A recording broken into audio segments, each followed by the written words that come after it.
Como a gente está fazendo busca em largura, eu olho para a lista de nós e pego aquele mais à esquerda que ainda não foi processado. E, portanto, eu vou resolver agora o nó 2. Indo lá para o nó 2, vejam que, novamente, eu tenho as primeiras restrições, que são do problema original, mas agora eu vou ter x2 maior ou igual a 3. Para colocá-lo na forma padrão, a gente teve que colocar a variável de excesso menos x5. Lembrando que eu quero reiniciar da base ótima do nó 0, tá? Ou seja, o nó pai desse nó aqui, o nó que deu origem ao nó 2. E para isso, então, eu preciso completar essa base. Então, eu tinha a base 2, 1, que foi a base ótima lá do nó 0, e vou completar essa base com uma variável que vai ser a variável do m grande. O coeficiente da variável do m grande na restrição que eu acabei de inserir aí, devido à ramificação, vai ter o coeficiente com sinal contrário à variável de folga ou excesso que eu tiver aí. Como eu coloquei uma variável de excesso, ela tem coeficiente menos 1, eu vou, portanto, colocar aí uma variável do m grande com coeficiente mais 1. Com isso, eu posso, então, começar a resolver o meu problema com a base 2, 1 e 6. Voltando no octavo, eu preciso agora adaptar o vetor de custos, a matriz A e o Bzinho. Na verdade, o vetor de custos não vai mudar, porque a gente continua usando o x6 como a variável do m grande, como no nó 1. O que vai mudar? É a matriz A. Então, ali na matriz, em vez do meu x5 ter um sinal positivo, ele vai ter o sinal negativo. Então, na matriz A, linha 3, coluna 5, o valor é menos 1. E na matriz A, linha 3, coluna 6, o coeficiente é 1 agora. Então, portanto, ficou exatamente como eu gostaria. O meu Bzinho também muda. Vejam aí no slide que o Bzinho agora é 14, 15 e 3. Voltando lá no octavo, então, Bzinho, posição 3, é igual a 3. Então, agora eu tenho, vejam aí, o C que eu preciso, a matriz A que eu preciso e o Bzinho que eu preciso para resolver o problema. Qual que vai ser a minha base? Vai ser 2 e 1, como lá no problema anterior, e 6, que eu completo agora com a coluna do m grande. Então, essa é a minha base inicial. Começando o meu simplex, então, B vai ser a submatriz de A cujas colunas estão na base. Vou calcular a inversa dela aqui só para a gente ter essa matriz. O meu xb, inversa da base vezes o Bzinho. Vejam que ele é todo maior ou igual a 0. O meu lambda e o meu cetil mostram que agora eu tenho um custo relativo negativo para x4. Então, portanto, é x4 que vai entrar na base. Para o teste da razão, eu vou calcular o y. Vejam que ele tem a componente negativa aqui, então, portanto, eu vou desconsiderá-la no meu teste da razão. E fazendo o teste da razão, a gente vê que a menor razão é o xb3. Tá? Então, meu L é 3. E é o terceiro elemento da base que vai sair da base. Novamente, o terceiro elemento é a coluna do m grande, é a variável do m grande. E é exatamente isso que eu queria. Fazendo base L igual a K, como sempre, a gente tem que a nova base é 2, 1 e 4. Vamos para essa nova base. Calculo a matriz básica. Vou ver qual é a inversa dela. Usando essa inversa, a gente vai calcular agora xb.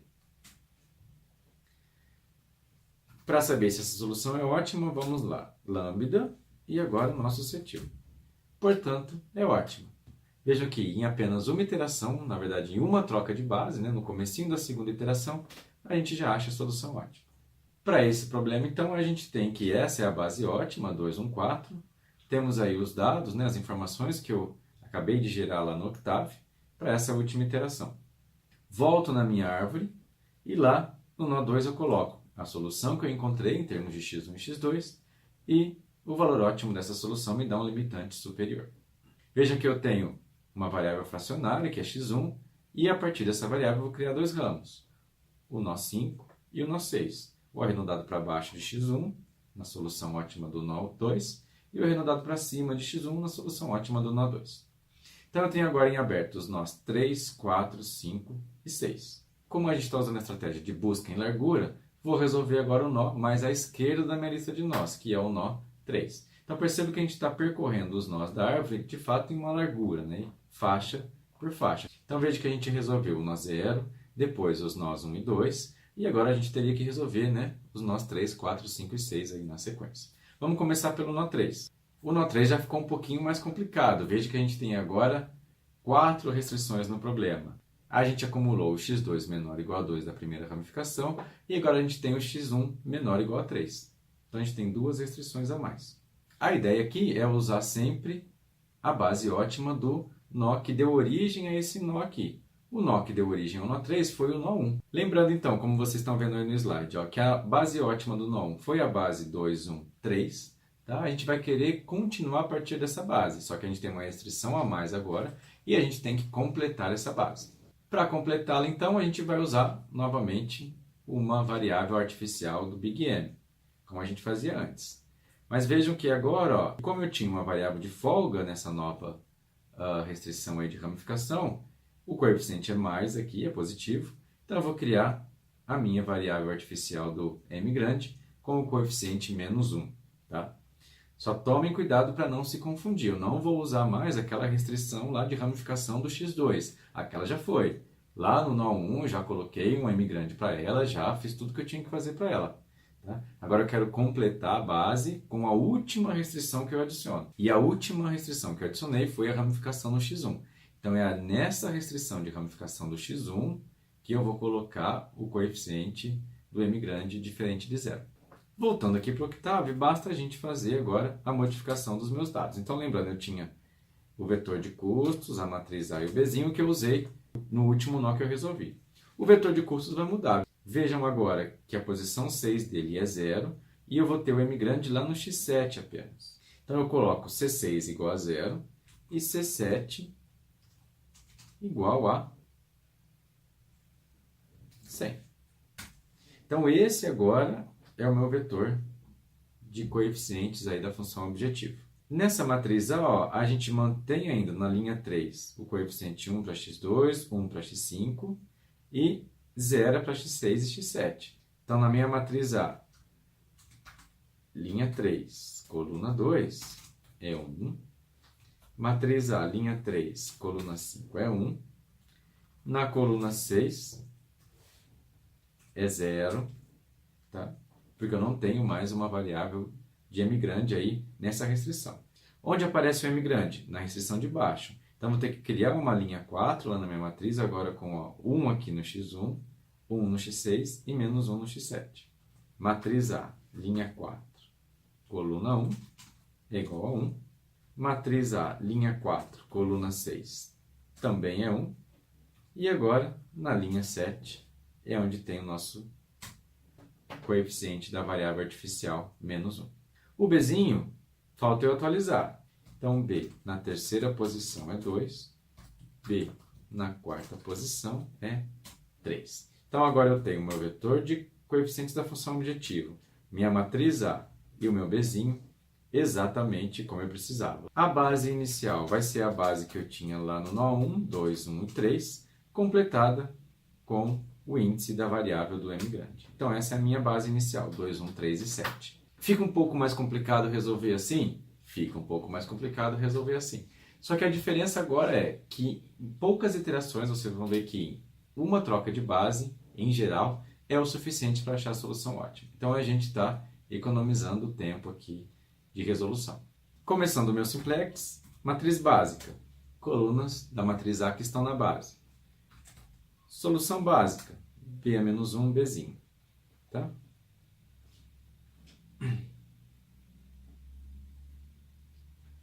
Será que essa solução é ótima? Lambda, custos relativos. Não é ótima, a gente tem aqui x4, tem custo relativo negativo.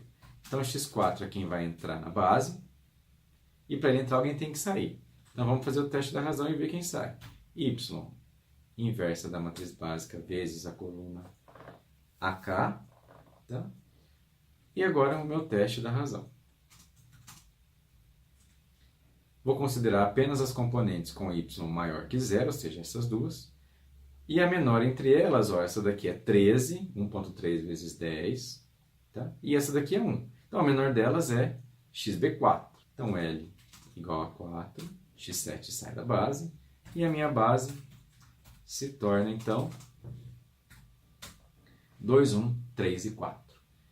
Vamos ver se ela é ótima. Vamos atualizar a nossa matriz básica.